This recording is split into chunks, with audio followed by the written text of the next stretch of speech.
जरा सोचिए, एक दिन आपका बच्चा सुबह स्कूल जाने के लिए उठने की बजाय हमेशा के लिए सो जाता है।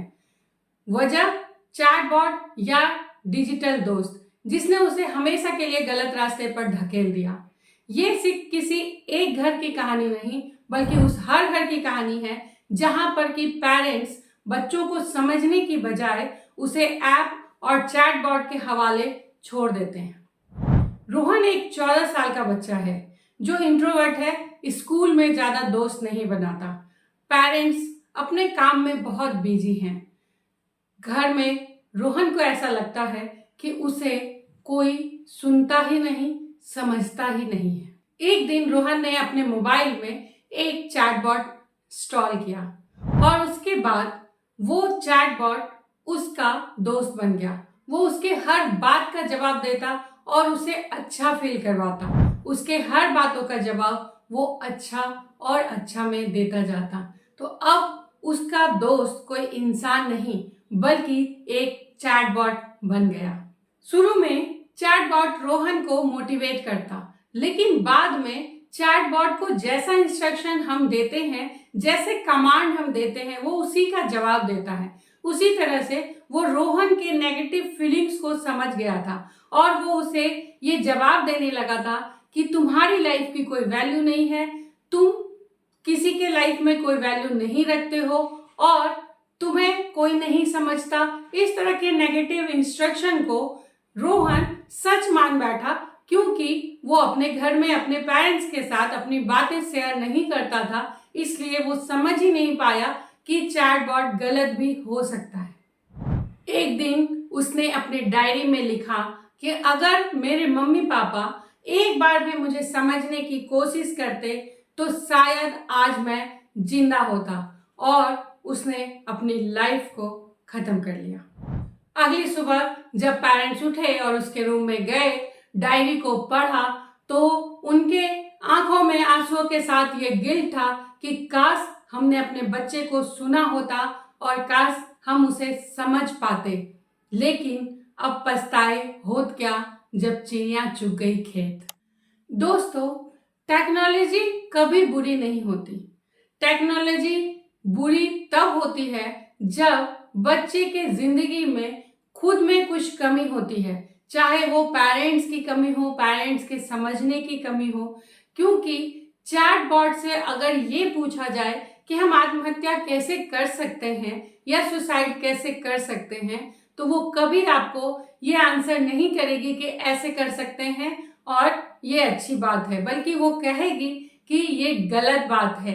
लेकिन अगर आप उसे ये पूछेंगे कि सुसाइड करने के क्या अलग अलग तरीके हैं जो सक्सेसफुल है, तो वो उस डाटा को आपके सामने जरूर रखेगी, क्योंकि वो टेक्नोलॉजी है, वो इमोशनल आपके साथ अटैच नहीं है। तो बच्चे जो टेक्नोलॉजी के साथ जुड़ रहे हैं, वो इमोशनली उसके साथ जुड़ रहे हैं। ये वीडियो मैंने इसलिए बनाया है कि कुछ दिनों पहले ये एक सच्ची घटना हुई, जहां पर कि बच्चे ने ये कमांड नहीं दिया कि सुसाइड कैसे करना है, बल्कि बच्चे ने ये कमांड दिया कि सुसाइड कौन से तरीके से करने से सक्सेसफुल होते हैं, जो कि चैट जीपीटी जो एक टेक्नोलॉजी है जिसने उसे सही चीजें बताई और वो उस तरीके से अपने जिंदगी को खत्म कर लिया। आज पेरेंट्स की कमी, जो बच्चे पेरेंट्स को अपने साथ देखना चाहते हैं, पेरेंट्स कहीं और बिजी होते हैं, पेरेंट्स उसे टाइम नहीं दे पाते, पेरेंट्स उसे समझ नहीं पाते। कहीं ना कहीं पेरेंट्स को ये लगता है कि आज इतनी टेक्नोलॉजी है, सभी चीजों का आंसर तो उसे मिलेगा ही। मैं उस सब पेरेंट्स से रिक्वेस्ट करती हूँ कि बच्चों को दोस्तों की जरूरत है, बच्चों को पेरेंट्स का साथ का जरूरत है, किसी चैटबॉट का या किसी डिजिटल दोस्त की आवश्यकता नहीं। चैटबॉट और डिजिटल दोस्त जो भी हैं, वो सिर्फ हमें किसी सवाल का जवाब या उस सवाल से निकलने के लिए है। पेरेंट्स अपने काम को, अपने इंस्ट्रक्शन को, अपने बच्चों को समझने को सीरियसली लें। अब मैं आपको इसका सॉल्यूशन देने जा रही हूं, ताकि आप भी जान सके कि क्या आपका बच्चा मोबाइल या चैटबॉट या किसी डिजिटल दोस्त के गिरफ्त में तो नहीं। पहला, 15 मिनट हर रोज उसे सुने।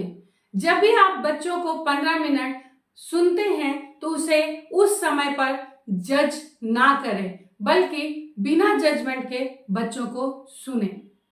दूसरा, इमोशनल सिग्नल पर ध्यान दें। जब बच्चा ज्यादातर टाइम मोबाइल में बिताए और डायरी लिखता रहे, चुप चुप बैठा रहे, अकेले रहना पसंद करे, तो ये आप जाने कि वो कहीं ना कहीं आपसे कुछ छुपा रहा है। तीसरा, tech monitoring, chat GPT, AI tools या गेमिंग का वो क्या यूज कर रहा है, इसके बारे में जानने की कोशिश करें। 4, फ्रेंड्स बने, बॉस नहीं। जब भी बच्चा गलत बातें करे तो उसे गुस्सा करने के बजाय पहले अपने आप को काम डाउन करके उसे गाइड करें और उसे बताएं कि ये बातें गलत क्यों हैं। आज सोसाइटी में जो भी चल रहा है, हम उनसे भाग नहीं सकते, हम उनसे दूर नहीं हो सकते, क्योंकि नेटफ्लिक्स, प्राइम वीडियो, जियो हॉटस्टार, इन सब में जो सीरीज आती है, इन सब में जो चीजें आती हैं, उसमें कोई ब्रेक नहीं है, बहुत खुलापन है।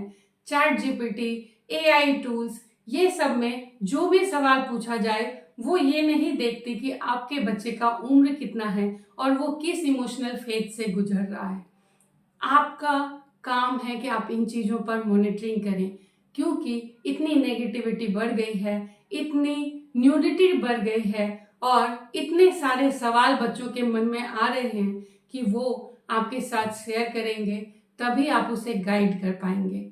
और चूंकि बच्चे गलत बात शेयर करते हैं और हम गुस्सा हो जाते हैं, तो वो हमारे साथ शेयर करना ही बंद कर देते हैं। रोहन की कहानी एक कहानी नहीं, बल्कि हमारे लिए एक सबक है कि हमारा बच्चा जब डिजिटल की दुनिया में खोने लगे तो आप एक रोशनी की तरह उसके सामने आए, क्योंकि हमारा बच्चा पेरेंट्स से सिर्फ ये चाहता है कि वो हमें समझे और हमें प्यार दे। हेलो पेरेंट्स, मैं हूं Namita Jha, positive parenting coach. आप लोगों से चाहती हूँ कि अगर आपको ये वीडियो पसंद आ रही है, आपको ये जानकारी आपके काम की लग रही है, तो ये वीडियो को शेयर करें, लाइक करें और मेरे YouTube चैनल को सब्सक्राइब भी करें। धन्यवाद।